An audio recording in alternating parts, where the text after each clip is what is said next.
we talked about previously does the complete opposite. Tells the kidneys to reabsorb more sodium, salt, to reabsorb more water, to elevate blood volume, and therefore blood pressure. That's aldosterone.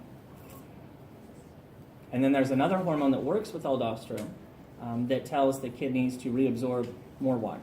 Not salt so that water follows, but just more water. ADH. So the natriuretic peptides are antagonistic to aldosterone and even ADH for that matter. Because aldosterone and ADH are trying to elevate blood volume and pressure. What are the natriuretic peptides trying to do? Lower blood volume and blood pressure. So what's the stimulus for ADH and aldosterone secretion? Low blood pressure. What's the stimulus for the release of natriuretic peptides? High blood pressure. So what happens is volume and pressure are high. With this increased volume and pressure within the heart, the atria are stretched more, the ventricles are stretched more, and that stretch results in the secretion of these natriuretic peptides. So that's how high volume and pressure leads to release of AMP and BMP. Basically from overfilling, stretching the walls of the chambers of the heart, the atria and the ventricles.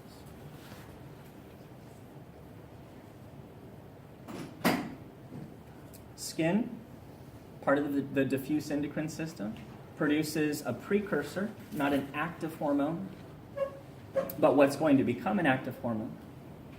You can call it inactive vitamin D3 or cholecalciferol.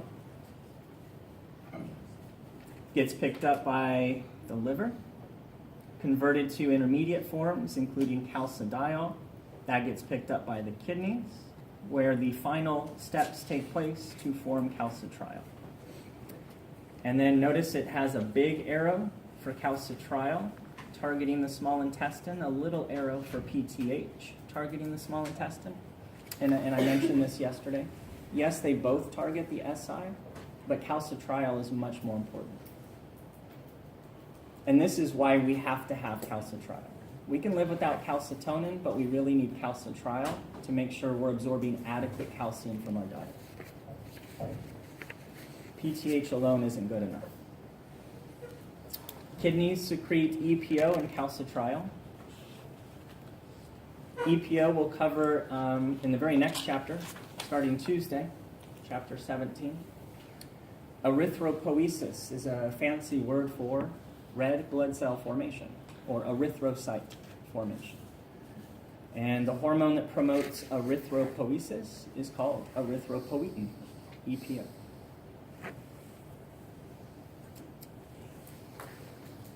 From the digestive tract, we have 20 or so different hormones between the stomach and the small intestine.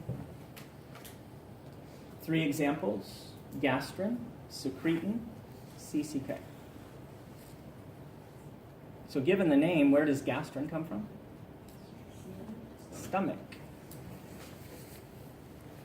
Gastro is the root word for stomach. Adipose tissue secretes leptin and resistin. Here's another connection to type 2 diabetes mellitus. And this is why people that are overweight, obese, are at much higher risk for type 2 diabetes mellitus.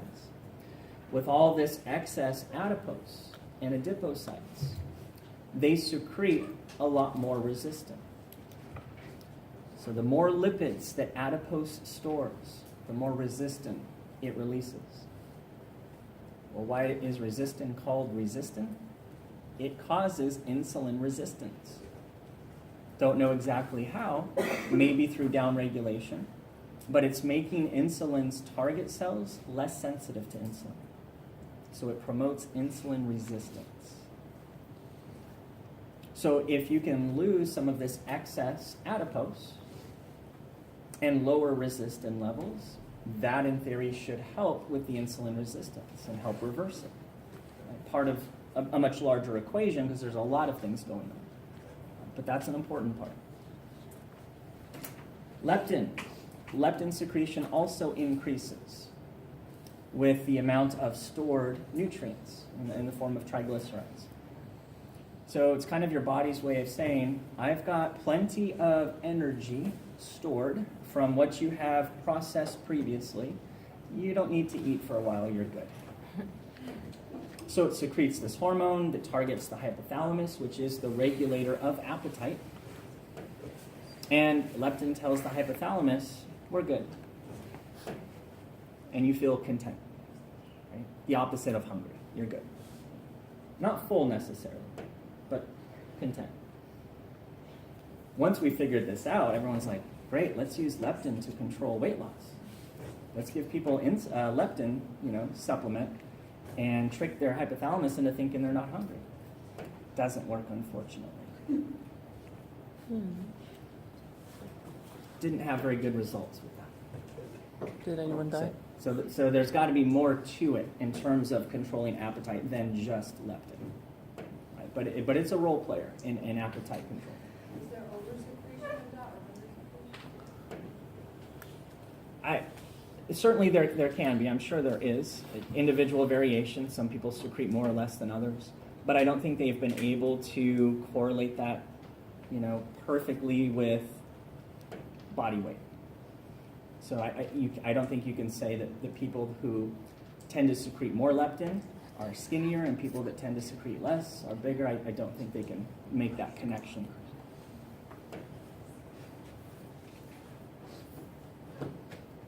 Another hormone associated with appetite control is ghrelin. It's primarily from the stomach and duodenum. Opposite of leptin. It's an antagonist, so to speak. It increases hunger. It tells the hypothalamus, you're hungry. Did they use it on cancer patients? Potentially, huh? That's a good question. I have to check that out. That might work. Need research. Yeah, I know. So much research you could do with the endocrine system. And I know it feels like we are learning so much about the endocrine system, and oh gosh, no, just barely scratching the surface. There's so much more to this. Levels of ghrelin high just before a meal, which makes sense. That's usually why you're eating that meal, because you're hungry. After the meal, not so hungry. That's associated with a drop in ghrelin levels.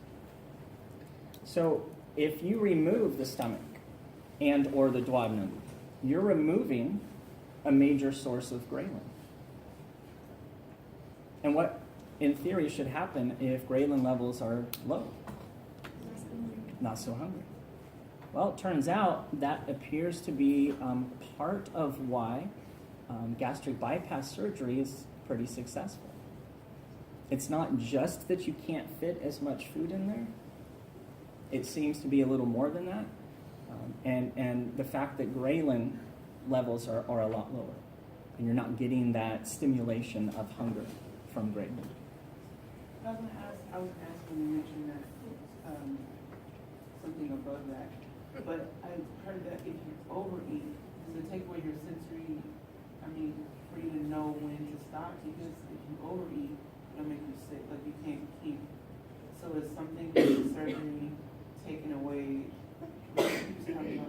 Well, you're relying on stretch receptors in the stomach, right, to send signals to the brain that the gut is full enough, for now we need to process what's there. And so maybe with the removal of part or most of the stomach, you're losing that sensory input from the stretch receptors, so maybe it's a lot easier to overeat because you can't gauge it as well, you don't feel it. So you have to, it's trial and error. You just start with really tiny meals, spread them out, and then go from there and see how you feel. So wouldn't that just make lockdown surgeries torture? Because you're not getting rid of The ghrelin, so you're still hungry? Yeah, maybe, huh? Yeah, that's a good point. Would the hormones would they begin to adjust their levels if you're just unable, if you're unable to eat so much? Yeah, but then then the question becomes, what exactly is stimulating ghrelin release from the stomach? If the main stimulus is stretch, well, with the bands, you're not able to fill it and stretch it as you normally would. And so maybe because of that, you're not releasing very much ghrelin. So yeah, you're not removing the source with the band like you would with the gastric bypass, but maybe you are eliminating some of the stimulus, and so maybe the levels would still be low anyway. Good question. Is it possible to be born without either ghrelin or leptin and not have them functioning? Anything's possible to answer that question. I would always say yes to that. Haven't seen anything to that regard. Anything I've never seen anything in the literature about people that don't secrete leptin or ghrelin, but Like somebody that doesn't know Research when project. to stop eating is always hungry. And, True. Yeah, and there certainly could be a connection to those hormones. You know, hunger, though, at least involves sensory input from stretch receptors as well as input from these various hormones. So it's probably not as simple as just these hormones controlling hunger. There's certainly more to it, but it's very possible. Google. Are there people that don't secrete leptin? Let's do the 5-minute break. And then after that, we only have like 25 more minutes. So let's make this real brief. Restroom. It's 30-minute drive home because of the traffic. And I want to be home for the interview. They are, but I want to be home in front of my computer. So I have all the information in case. And I can like look things up because it's an hour long interview. Yeah.